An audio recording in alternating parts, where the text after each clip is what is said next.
మనం ఎన్నికల్లో ఓట్లు వేస్తాం. కానీ ప్రతిసారి ఎన్నికల్లో ఓట్లు వేసిన ప్రతిసారి కూడా మీ దగ్గర అధికారం తీసుకుని, అమ్మ ఆలోచన చేయండి, మీరు ఓట్లు వేయకపోతే సాయిప్రసాద్ రెడ్డి ఎమ్మెల్యే అయ్యేవాడా?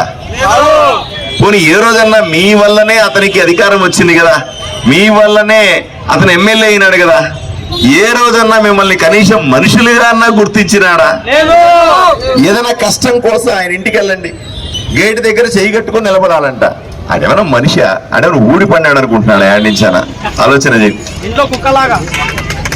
అర్థం చేసుకోవాలి. ఇట్లాంటి వాడికి మళ్ళీ ఓట్లు వేసి గెలిపిస్తామా తల్లి చెప్పండి అమ్మ? ఆవిడ ఇంటి ముందు చేయి కట్టుకొని నిలబడ్డానికి మనం ఓట్లు వేయాలంటావా అని ఆదోని ప్రజలు సూటిగా అడుగుతా ఉన్నా. సమాధానం చెప్పండి. అమ్మ ఇంకెంతకాలం భరిస్తాం ఇదంతా? నేను మళ్ళీ చెప్తా ఉన్నా. చాలా మంది అడుగుతారు ఆదోని ఎట్లా డెవలప్ చేస్తావా? ఆదోనికి చాలా డబ్బులు, ఇప్పుడు అన్నిటికీ డబ్బులు కావాలి కదా, అన్ని డబ్బులు ఎక్కడి నుంచి తెస్తావు, ఇన్ని డబ్బులు ఎక్కడి నుంచి తెస్తావు అని అడుగుతారు. నాకు చంద్రబాబు నాయుడు గారితో సన్నిహిత సంబంధాలు ఉన్నాయి, వెళ్ళి మాట్లాడతాను. ఆయన 10 రూపాయలు అడిగితే 2 రూపాయలు ఇచ్చాడు అనుకోండి, ఏమి ఇబ్బంది లేదు. నరేంద్ర మోదీ గారి శిష్యుడు నేను. భారతీయ జనతా పార్టీ నాకు చాలా గొప్పగా విలువనిచ్చింది. నేను వెళ్ళి అడిగితే నరేంద్ర మోదీ గారు 10 రూపాయలు 2 రూపాయలు చంద్రబాబు నాయుడు ఇచ్చాడండి, 8 రూపాయలు మీరు ఇవ్వండి అంటే తప్పనిసరిగా ఇస్తాడు. ఆ డబ్బులు తీసుకొచ్చి ఆదోని డెవలప్ చేసుకుంటా. ఆదోనిలో మీకు అందరికీ కూడా రోడ్లు వేస్తా, ఇంటింటికి కుళాయి ఇస్తా, రోజు నీళ్ళు ఇస్తా. ఇప్పుడు ఇవ్వలేను, వచ్చే వేసవికి, వచ్చే సమ్మర్ టయానికి ప్రతి ఒక్కరికి కూడా ఇంటింటికి నీళ్ళు ఇస్తా. ఆడవాళ్ళందరికీ తప్పనిసరిగా మరుగుదొడ్లు ఉండాల్సిందే. మరుగుదొడ్ల పేరు మీద కోట్ల రూపాయలు తినేసాడు ఈ సాయిప్రసాద్ రెడ్డి. ఏం మాట్లాడదాం? ఆడవాళ్లకు మరుగుదొడ్లు కడతాననే పేరు మీద డబ్బులు పంపిస్తే నరేంద్ర మోదీ గారు విపరీతంగా తినేసి ఆడవాళ్ళకి గాలి వదిలేసినాడు, అక్క అమ్మలకి గౌరవం లేకుండా చేసినాడు. ఇన్నిసార్లు ఆ దుర్మార్గుడికి అవకాశం ఇచ్చారు, నాకు ఒక్కసారి అవకాశం ఇవ్వలేరా అని మిమ్మల్ని అడుగుతా ఉన్నా. మీకు ఏమీ చేయనివాడు, మిమ్మల్ని అణిచేసేవాడు, మీ మీద రౌడీజం చేసేవాడు, గూండాయిజం చేసేవాడు, ఒక్క పైసాకు పనికి రానివాడు ఆయన నెత్తిన పెట్టుకుని ఊరేగాలనా అని మిమ్మల్ని అడుగుతా ఉన్నా. నేను డాక్టర్ని, నా వృత్తిరీత్యా నేను డాక్టర్ని. నేను కబ్జాకారుని కాదు, రౌడీని కాదు, గూండాని కాదు, నరేంద్ర మోదీ శిష్యుణ్ణి. ఆయన చెబితే రాజకీయాల్లోకి వచ్చిన, ఆయన చెబితే ఆదోనికి వచ్చి పోటీ చేస్తా ఉన్నా. మీకు మంచి చేస్తానంటున్నా. ఒక్క రూపాయి అవినీతి చేయనని చెప్తా ఉన్నా.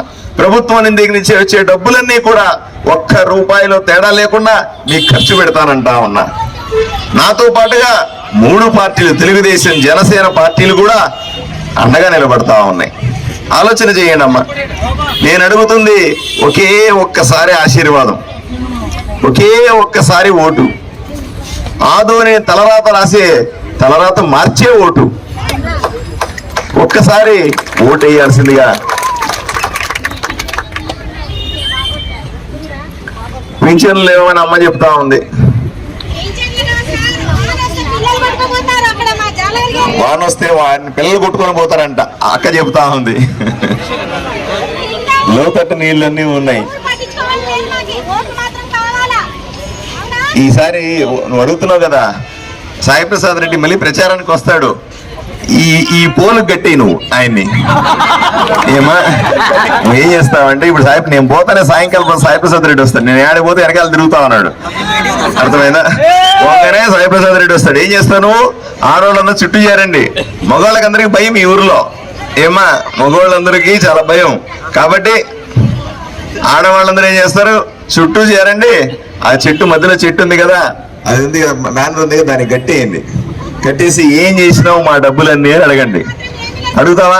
అక్కలు అడుగుతారు, అన్నలు అడుగుతారో లేదో నాకు తెలియదు, కానీ అక్కలు మాత్రం అడిగేలాగా ఉన్నారు. ఆయన ఆడపోతే వెంటబడతా ఉన్నారు, పారిపోతా ఉన్నాడు. ఆయన దేనికి సమాధానం చెప్పలేడు. మీరు అడగండి, ఆటో డ్రైవర్ని కొట్టింది నిజమా కాదా? నిజమా కాదా? ప్రజలకు సమాధానం చెప్పాలి. మళ్ళీ చెప్తా ఉన్నా, ఆటో డ్రైవర్లని అలుసుగా చూడొద్దు, కూలి చేసుకునే వాళ్ళని అలుసుగా చూడొద్దు, అక్కలు అమ్మలు ఏం మాట్లాడలేరని అలుసుగా చూడొద్దు, బెదిరించొద్దు. సాయి ప్రసాద్ రెడ్డి, ఒకప్పుడు నేను లేను కాబట్టి నీ ఇష్టం వచ్చినట్టు జరిగింది. ఈ రోజు పార్థసారథి ఉన్నాడు ఇక్కడ. జనాలను టచ్ చేయాలంటే నన్ను దాటుకునే పోవాలి నువ్వు. అయ్యా అందరికీ చెప్తా ఉన్నా, ఆటో డ్రైవర్లకు అందరికీ నా మాటగా చెప్పండి. ఆటో డ్రైవర్లందరూ, మిమ్మల్ని కాపాడుకునే బాధ్యత నాది. ఒకప్పుడు జరిగినట్టుగా ఇప్పుడు జరగదు. నేను ఇట్లాంటి లీడర్ని కాదు, పేరుకు మాత్రమే డాక్టర్ని, కానీ ఆ సమయం వస్తే తోలు తీస్తా ఎవరికైనా సరే. ఏం మొహమాటం లేదు. నన్ను పోలేదు కాదు, నేను కేంద్ర ప్రభుత్వం నుంచి వచ్చిన. అర్థమైందా? ఎవరో చెప్పారు ఒకప్పుడు నేను వచ్చిన ఈ తిడతామంటే అని ఎత్తుకుపోతారబ్బా అన్నాడు. ఓరే పిచ్చోడా, నన్ను ఎత్తుకుపోవాలంటే కారు బస్సు కావాలా? నిన్ను ఎత్తుకుపోవడానికి హెలికాప్టర్లు దిగుతాయి. మళ్ళీ నీ దగ్గర నుంచి నన్ను కాపాడడానికి ప్రజలంతా కాపాడుకునేస్తారు. నా గన్మెన్లు కూడా అక్కర్లేదు, ప్రజలు నన్ను కాపాడుకుంటారు. నన్ను టచ్ చేస్తే నిన్ను కాపాడుకోవడానికి హెలికాప్టర్లు వస్తే నిన్నెవడు కాపాడుతాడు? సాయి ప్రసాద్ రెడ్డి, ఎలా కాపాడుకుంటావు? పిచ్చి పిచ్చి వేషాలు వేయకూడదు.